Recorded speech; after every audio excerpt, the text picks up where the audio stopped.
आनंद विहार के C block में short circuit से लगी आग, लाखों का सामान जलकर हुआ खाक। फायर ब्रिगेड की 6 गाड़ियों ने कड़ी मशक्कत के बाद आग पर पाया काबू।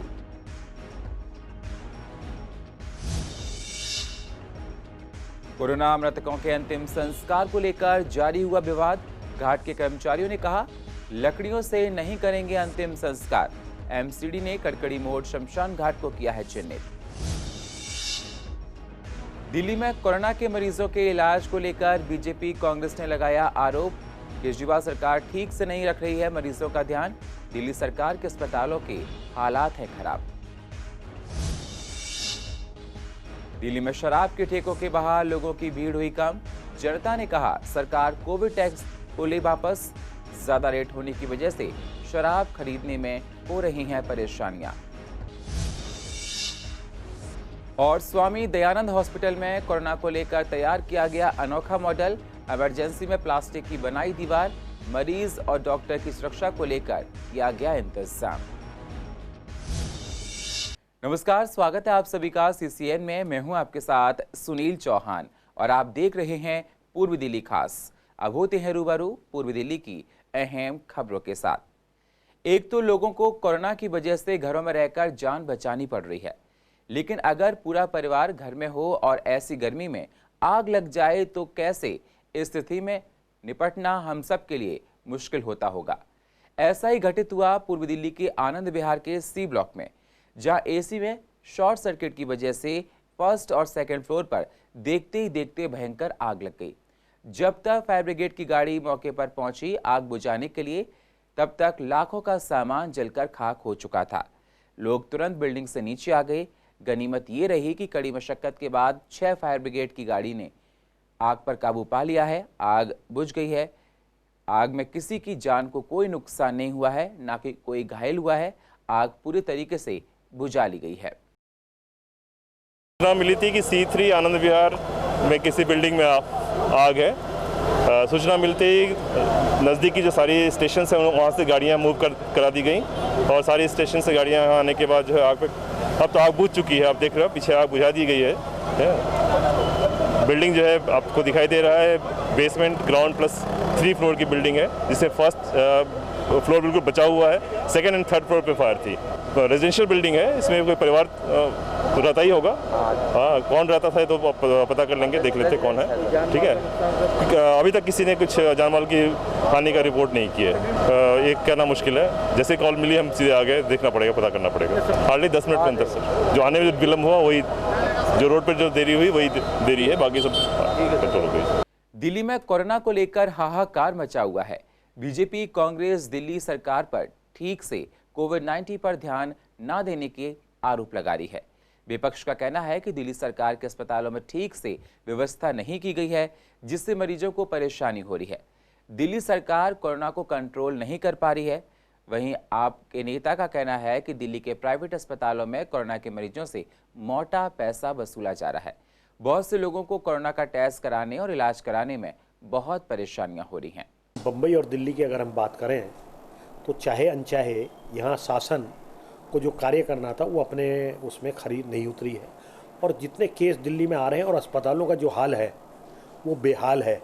कोरोना ठीक है, कोरोना की कोई दवाई नहीं बनी, लेकिन कोरोना के लोगों को क्वारंटाइन रखना या और उनको जो इमरजेंसी में जिन चीज़ों की जो ज़रूरत है वो हमारे हॉस्पिटल कर नहीं पा रहे। और जो प्राइवेट हॉस्पिटल हैं उन पर सरकार की लगाम नहीं है। गलती से कोई सामान्य व्यक्ति उन हॉस्पिटल में चला जाता है तो जो उसका कोविड का टेस्ट है, उस टेस्ट की रिपोर्ट आते आते 6-6, 7-7 लाख रुपए के बिल बना देते हैं। तो ये सरकार इस मोर्चे पर बिल्कुल विफल रही है। EWS का तो उसके अंदर वैसे कोटा फिक्स है। तो केजरीवाल जी बार बार लोगों को बरगलाने के लिए क्या और क्यों बोलते हैं, मैं समझ नहीं पा रहा हूँ। तो EWS के लिए कोटा फिक्स है, उस कोटे में वो जाएंगे होंगे, तो इसमें एक नई बात क्या बता रहे हैं केजरीवाल? आप हॉस्पिटल में चले जाइए, आपको एडमिशन नहीं मिलेगा। आप कह रहे हैं 1 लाख बेड का हमारे पास इंतजाम है, और आपके यहाँ आज कितने लोग यहाँ पर आए? 10,000 आदमी भी आपके यहाँ पर नहीं है, जिसमें 6,000 आप कह रहे 4,000 ठीक हो गए, तो 6,000 है। तो भाई बेड कहाँ हैं? तो बेड तो दिलवाइए उनको। आज हालात कुछ पूछने नहीं जाता उनको। आज प्राइवेट हॉस्पिटल चले जाइए आप, 15 से लेकर 20 लाख तक का पैकेज है। 20 लाख जमा करा दीजिए, फिर हॉस्पिटल में आइए। चलिए जिनके पास पैसा है चलो वो तो चले जाते हैं, लेकिन वो भी लोग परेशान हैं। वो कहते हैं नर्स को 5 बार बेल बजाओ तो एक बार आती है, दूर से पूछती है बताइए जी क्या काम है। तो आज इतने हालत ख़राब हो गए हैं क्योंकि हर आदमी डरा हुआ है, हर आदमी डर रहा है। और लेकिन हॉस्पिटलों के अंदर, प्राइवेट हॉस्पिटलों में और जो सरकारी हॉस्पिटल हैं उसकी तो माशाल्लाह कोई बाबला ही बात ख़राब है। लेकिन मैं डॉक्टरों का धन्यवाद करना चाहता हूँ। आईसीयू वाले बेड हैं, वेंटिलेटर वाले बेड हैं, और जो हेल्थ केयर सेंटर के बेड हैं और जो आइसोलेशन के बेड हैं, उनकी लिस्ट बाकायदा डाल दे कि भाई इतने बेड खाली हैं, इतने भरे हुए हैं, तो मरीज को इधर उधर भटकना ना पड़े, उसे जहाँ खाली बेड है वहाँ चला जाए। ये काम डिस्ट्रिक्ट सर्विलेंस ऑफिसर इन्होंने बनाए हैं उसका है। अब क्या होता है कि डिस्ट्रिक्ट सर्विलेंस ऑफिसर और थाना पुलिस वो दोनों आपस में एक दूसरे पे पिंग पोंग का गेम खेलते हैं, टेबल टेनिस, इधर से उधर, इधर से उधर, पेशेंट परेशान होता है। जो बड़े वाले अस्पताल हैं जहाँ पे काम चल रहा है, जैसे बत्रा अस्पताल हो गया, अपोलो अस्पताल हो गया, गंगाराम हो गया, मैक्स हॉस्पिटल हो गया और फोर्टिस शालीमार बाग हो गया, इनमें कोविड के पेशेंट ले तो रहे हैं लेकिन रेट इन्होंने इतने ज़्यादा रखे हैं कि एक आम आदमी क्या मध्यम परिवार का व्यक्ति भी यहाँ पे जा नहीं सकता। जब भी किसी की कोरोना की वजह से मौत होती है तो लोग पास जाने से डरते हैं। कोरोना के मरीज के शव को बड़ी एहतियात के साथ उसका अंतिम संस्कार किया जाता है। यहाँ तक कि परिवार वालों को भी दूर से शव को दिखाया जाता है। अभी तक पूर्वी दिल्ली में कोरोना के मरीजों का अंतिम संस्कार किसी भी शमशान घाट में नहीं किया जाता था। शव निगमबोध घाट या पंजाबी बाग जाया करते थे। हाँ, शव को दफनाया पूर्वी दिल्ली के कब्रिस्तान में जरूर जाता था। शव सीएनजी से जलाया जाता है, जिसकी सुविधा पूर्वी दिल्ली में नहीं थी, लेकिन अब पूर्वी दिल्ली का कड़कड़ी मोड़ का शमशान घाट एमसीडी द्वारा कोविड-19 के शवों के लिए चिन्हित किया गया है, जहां पर अंतिम संस्कार किया जाएगा। जहां सीएनजी की अभी कोई व्यवस्था नहीं की गई है, वहां के कर्मचारियों का कहना है कि हम लोगों को बहुत डर लग रहा है कि आखिर कोरोना के शव का अंतिम संस्कार हमारे ऊपर भारी पड़ सकता है और हम लोग कैसे करेंगे। शमशान घाट के कर्मचारियों का ये भी कहना है कि हम काम छोड़ देंगे पर कोरोना के शव का अंतिम संस्कार नहीं करेंगे। अभी कोरोना का पेशेंट हमारे पास नहीं आया, मैं कोरोना का पेशेंट नहीं जला सकता, ठीक है, ड्यूटी करता हूँ बस। सही है। यहाँ पर जलाने की व्यवस्था है या फिर जलाने की सीएनजी नहीं है, ना ही जलाने की व्यवस्था है यहाँ पर, और लकड़ी में संस्कार हम नहीं कर पाएंगे, हमारे बस का नहीं। लेकिन रीजन क्या है? एमसीडी ने तो कहा है कि अगर यहाँ कोई ऐसी बॉडी आएगी तो उसका संस्कार करना होगा। वो सही ऑर्डर आ चुका है करने के लिए, मगर हम लेबर हैं, हम नहीं कर पाएंगे। डर है आप लोगों को? हाँ जी, हमें डर है, हम अपने घर चले जाएंगे मंजूर है, मगर हम जला नहीं पाएंगे इसको। कोरोना को लेकर सभी स्कूल पिछले 3 महीने से बंद पड़े हैं। बच्चों को कोरोना से बचाया जा सके, जिसको लेकर स्कूल बंद हैं और सुरक्षा भी कड़ी की गई है। बच्चों को ऑनलाइन क्लासेस के द्वारा पढ़ाया जा रहा है। अगर कोर्स कराया जा रहा है, ऑनलाइन क्लासेस से कराया जा रहा था, लेकिन अभी कुछ दिनों से ऑनलाइन क्लासेस बंद कर दी हैं क्योंकि गर्मियों की छुट्टी चल रही हैं। हमने पूर्वी दिल्ली के तमाम पेरेंट्स से बात की तो उन्होंने बताया कि स्कूल को जुलाई में नहीं खोलना चाहिए क्योंकि बच्चों की सेफ्टी के लिए लिहाज से ठीक नहीं है।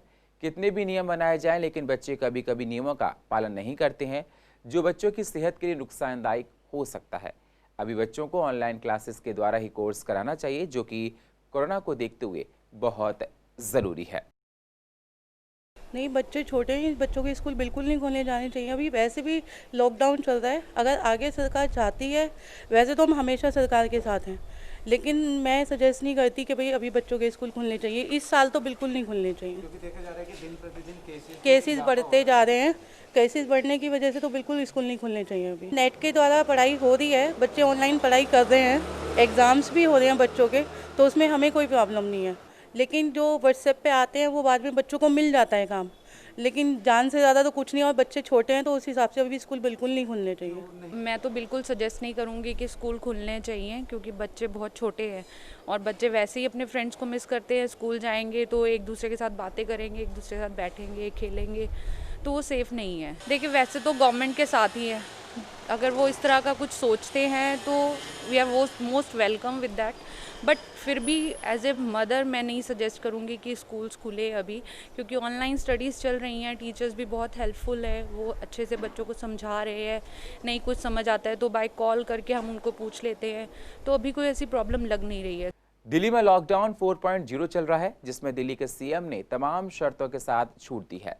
लोग नियमों का सख्ती से पालन नहीं कर रहे हैं, जिसकी वजह से दिल्ली में कोरोना के केस लगातार बढ़ते जा रहे हैं, जो कि सभी दिल्ली वालों के लिए चिंता का विषय बने हुए हैं। अब कोरोना हम लोगों के बीच से जाने वाला नहीं, हम लोगों को आदत बनानी है उसके साथ जीने की, क्योंकि जब तक वैक्सीन नहीं आती है तब तक हम लोगों को कोरोना के साथ जीना पड़ेगा। तो कैसे हम लोगों को बाहर निकलना है, क्या क्या सावधानियां बरतनी हैं, इसी को बता रहे हैं डॉक्टर कुमार गांधी। सवाल के लॉकडाउन धीरे धीरे रिलीज़ किया जा रहा है। हम परसेंटेज वाइज बात ना करें तो ये बात करते हैं कि रिलीज़ तो डेफिनेटली किया ही जा रहा है, लेकिन जो 2 महीने हमें घर पे बिठाया गया है उस दौरान में हमें सिखाया गया है कि अब जो ये कोरोना वायरस है, मान के चलिएगा एकदम से ख़त्म नहीं होगा। ये अब ये हमारे साथ रहने वाली चीज़ है, लंबे टाइम तक हो सकता है, 6 महीने हो सकता है, 2 साल हो सकता है, 5 साल, या हो सकता है जिस तरह से HIV, हेपेटाइटिस, इन चीज़ों के वायरसेस है ये भी हमारे पास लंबे समय तक रहे। तो हमें इसके साथ जीने की जो शैली सिखाई गई थी 2 महीने घर पे रहने की, इस चीज़ को आगे फॉलो करना है। हर एक चीज़ के लिए सरकार आके हमारी सहायता नहीं कर सकती है। जैसे कि घर स्वच्छ रखना है, हमें खुद को भी रखना होगा। अगर कूड़ा उठा के हम घर के बाहर ही फेंकेंगे तो हमारा घर हम खुद ही गंदा कर रहे हैं। हर एक चीज़ के लिए हम दोष सरकार को नहीं दे सकते हैं। इसी तरह से कोरोना की महामारी से अगर बचना है तो हमें सोशल डिस्टेंसिंग रखना है, जो कि हमें 2-2.5 महीने तक घर पे बिठा के सिखाया गया है, जिसका बेनिफिट आज पूरा इंडिया पा रहा है। इस तरह से पा रहा है कि जितने केसेस हमारे पास है उसके मुकाबले और so called very well developed countries है वहाँ पे बहुत ज़्यादा है, क्योंकि वहाँ पे लॉकडाउन इतने अच्छे से फॉलो नहीं किया गया था। अब लॉकडाउन जब खोलेंगे डेफिनेटली इकोनॉमी को भी देखना है, तो धीरे धीरे सरकार को रियायतें करनी पड़ेगी, थोड़ा थोड़ा करके रिलीज़ करेंगे। अगर ये रिलीज़ कर रहे हैं उस दौरान में सोशल डिस्टेंसिंग ज़रूर रखिए, मास्क ज़रूर पहनिए, सैनिटाइज़र का इस्तेमाल ज़रूर करिए, और अगर आपको कोई सिम्टम डेवलप हो रहा है तो प्लीज़ रिक्वेस्ट रहेगी छुपाइए मत उसे, आप जाके डॉक्टर से परामर्श कर लीजिए, वो आपको सही सलाह देंगे।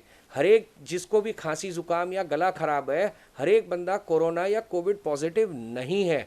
आप जाके डॉक्टर से मिलिए, आपका एक इम्यून बूस्टर के अलावा मोरल बूस्टिंग हो जाएगी कि जी मुझे इस संपर्क में आया हूँ लेकिन मुझे कोई परेशानी नहीं है, तो आपको डेफिनेटली फ़र्क पड़ेगा। आपका इम्यून सिस्टम भी आपके ब्रेन पावर से काम करता है। अगर आपको खुद को लग रहा है कि नहीं जी मुझे कोई दिक्कत नहीं होगी, तो इम्यून सिस्टम भी उसी तरह से रिएक्ट करता है। दिल्ली में लॉकडाउन 4.0 में अधिकतर सभी दुकानों को खोल दिया गया है, लेकिन उससे पहले दिल्ली सरकार ने दिल्ली के सरकारी ठेकों को खोल दिया था, जिससे दिल्ली के रेवेन्यू में थोड़ा सा एक उछाल आ जाए, पैसा आ सके। दिल्ली में सबसे ज़्यादा रेवेन्यू शराब के सरकारी ठेकों से आता है। दिल्ली सरकार ने शराब पर 70% कोविड टैक्स लगाया था। लोगों की भारी भीड़ शराब के ठेकों के बाहर देखी भी जा रही थी, लेकिन अब भीड़ कम है।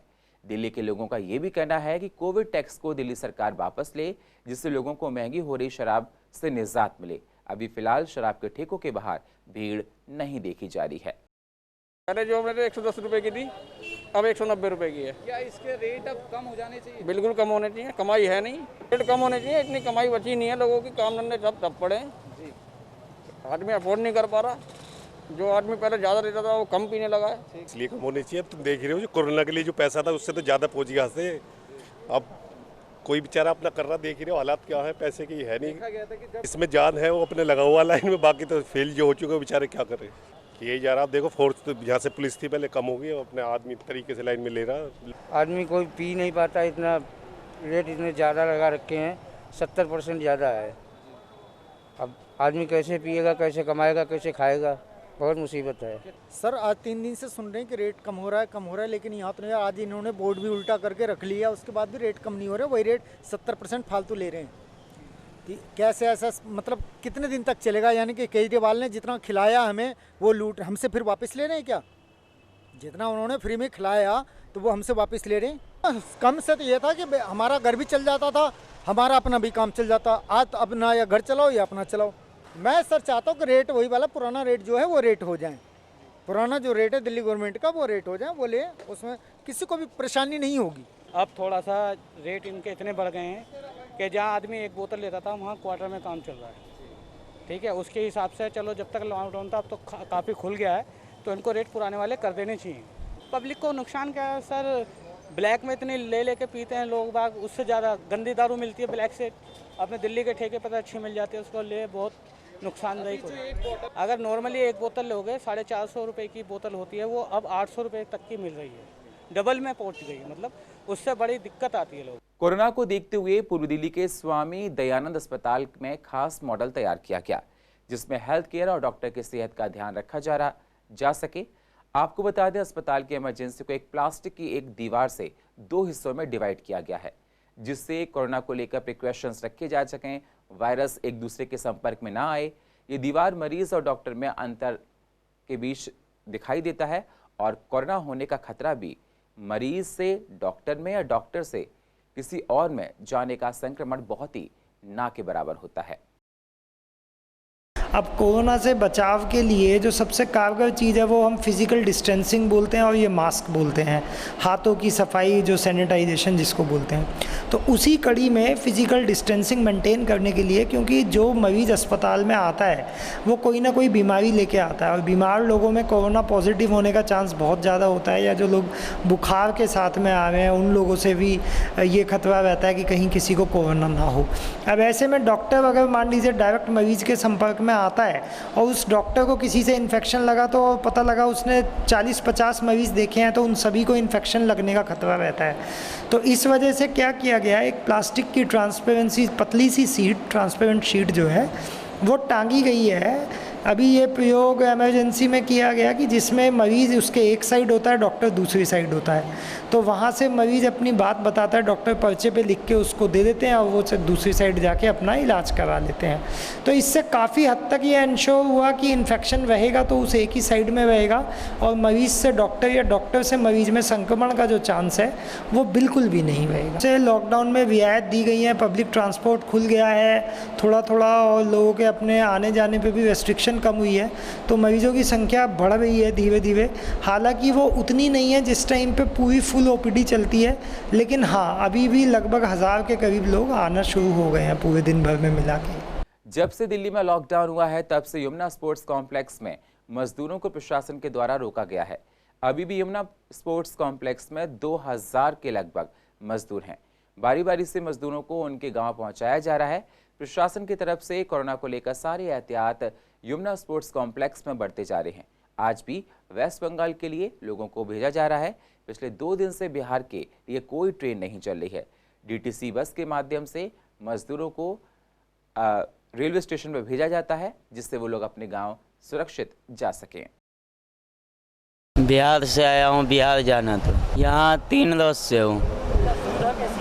सुविधा सही है। आज ही आए हैं वेस्ट बंगाल के। मैंने ऑनलाइन में बुक किया था जैसे श्रमिक ट्रेन के लिए, तो आज मेरा नंबर आया था। कल रात को मुझे फ़ोन किया था, तो आज आने के लिए 7 बजे बोला था। आज 7 बजे हम लोग आए, तो यहाँ अभी खाना वाना दिया है और 7 बजे गाड़ी है, 4 बजे यहाँ से लेके जाएगा। यहाँ सुबह 7 बजे आए हम, गांधीनगर से है और कलकत्ता जाने वाले हैं। मेदिनीपुर जिला का रहने वाला हूँ। तो अभी इतना दिन रुके थे हम, बहुत मुश्किल में था, तो आप मुझे चांस मिला जाने का, तो बहुत अच्छा लग रहा है। यहाँ पे हमने जो उसमें फॉर्म भरा था, रजिस्ट्री किया था पहले 5-6 दिन पहले। उसके बाद कल रात को फ़ोन आया कि विवेक भर आ जाओ, आपका ट्रेन का नंबर है। हम सुबह आए थे, कलकत्ता जाएंगे। यहाँ की सुविधा कैसे है? खाना मिला आपको? नहीं? हाँ मिला खाना। हमारे पापा डेट कर गए सर सुबह। कब? सुबह। तो क्या परमिशन मिली नहीं जाने के लिए? नहीं, अभी तक नहीं मिली है। बोले हैं जो अंदर जाओगे तो 1 हफ्ता भी लग सकता है घर जाते जाते, या 2-3 दिन में भी जाओगे। जब गाड़ी जाएगी तब भेजेंगे। पैसे तो सर हैं ही नहीं। मैं जहाँ काम किया था वो भी ना दिया पैसे। लॉकडाउन से पहले काम किया था। ये बोले हैं अंदर जाएगा, चेकअप होगा, फिर जब ट्रेन जाएगी तब भेजा जाएगा। हम यही झिलमिल से आए। कहाँ जाना है? बिहार। यहाँ फैसिलिटी कैसी दी जा रही है? फैसिलिटी ठीक है। 1900 से 2000 लोग अभी हमारे पास कॉम्प्लेक्स में मौजूद हैं और कल से अब तक 1000 से 1500 लोग आ चुके हैं। मेन समस्या है इनकी घर पहुंचना। सभी लोग घर जाने को आतुर हैं। यहाँ पर इनके साथ जो भी परेशानी है, जो भी घटनाएं घटी हों, सभी का मन है हम किसी भी तरह से घर पहुँच जाएँ। रोज़ हमारे पास लोग आ रहे हैं, रोज़ जैसे भी ट्रेन की अवेलेबिलिटी होती है उस हिसाब से हम इनको घर भेजने की व्यवस्था करते हैं। देश में चल रहे कोरोना को लेकर सभी परेशान हैं। जरूरतमंदों की मदद के लिए तमाम लोग आगे आ रहे हैं, जिससे संकट की घड़ी में इन लोगों को जीवन जीने में परेशानी कम हो। पूर्व दिल्ली के यमुना खादर चिल्ला गांव में जरूरतमंद लोगों के पास 25 साल से गैस का चूल्हा नहीं था। ये लोग बिना गैस के चूल्हा के खाना बनाते थे। इन लोगों को हैप्पी लूथरा ने गैस का चूल्हा वितरण किया है। इन लोगों के पास वोटर ID कार्ड हैं, वोट डालने भी जाते हैं, वोट लेने के लिए नेता लोग आते हैं पर उनकी मदद के लिए कोई भी हाथ नहीं बढ़ाता है। बड़ी मुश्किल से खाना पहुंचाया जा रहा था, लोगों से नाव के माध्यम से पार कर करके खाना पहुंचाया जा रहा था यहाँ पे इस टापू के पास। तो 2 दिन पहले 3 दिन पहले मैं भी आया था इन लोगों की सेवा करने के लिए, कचौड़ी लेकर, अपने शादरा की बड़ी मशहूर जो कचौड़ी है उसको लेकर आया था मैं। तो जो मैंने यहाँ पे देखा, पहले तो जंगलों के अंदर से जाना पड़ता है इन लोगों के पास आने के लिए, उसके बाद नाव के माध्यम से इनके पास आना पड़ता है। इन लोगों की अगर कुछ करना है इनके लिए तो नाव के माध्यम से आना पड़ता है। ये लोगों को पानी भी लेने जाना पड़ता है तो नाव के माध्यम से यहाँ से जाते हैं, उसके बाद 5 किलोमीटर जाना पड़ता है ओखला इनको कुछ लेने के लिए। तो यहाँ पे आके जब मैंने देखा इनके पास ना गैस सिलेंडर, चूल्हा, ना बिजली, ऐसी कुछ चीज़ नहीं है। तो मेरे मन में एक विचार आया कि इन लोगों के लिए कुछ करना है। तो बस इन लोगों के लिए मैंने एक छोटी सी शुरुआत करी है आज गैस सिलेंडर और चूल्हा दे के। और पूर्व दिल्ली की अधिक जानकारी के लिए आप YouTube पर जाकर CCN10 को सब्सक्राइब करें और फ्रेश अपडेट लेते रहें। और फिलहाल पूर्व दिल्ली खास में इतना ही। बाकी खबरों के लिए आप बने रहिए CCN के साथ। तब तक के लिए नमस्कार।